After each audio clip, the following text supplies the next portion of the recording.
নিজের বাচ্চাগুলোর সঙ্গে অনেক খারাপ করেছি। মিথ্যে কথা বলতাম, বাড়ি আসতাম না। মা হিসেবে চরম ব্যর্থ পাপিয়া।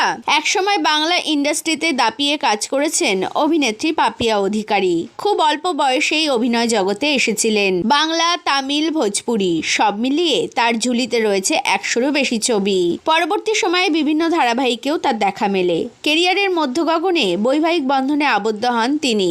বিয়ের পরেও একটানা কাজ চালিয়ে গিয়েছেন, এমনকি সন্তান হওয়ার পরেও বিরতি নেননি। এর ফলে অনেক সময়ই অনেক বিপদ এবং খারাপ পরিস্থিতির মধ্যে পড়তে হয়েছে তাকে।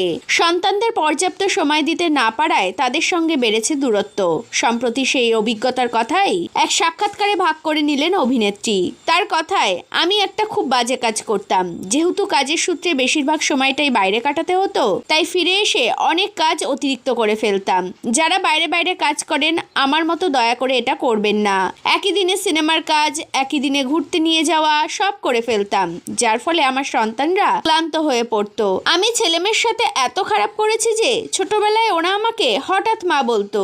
যখন অনেক দিনের কাজের পর হঠাৎ বাড়ি আসতাম, তখন বেশি বেশি রান্না করতাম, অনেক জামা কাপড় একসাথে কিনে দিতাম, আর ছোটবেলায় ওদের অনেক মিথ্যে কথা বলতাম। কালকে ফিরে আসবো বলে 10 দিন বাদে ফিরতাম, তারপরে সে কান্নাকাটি সামলাতে হতো।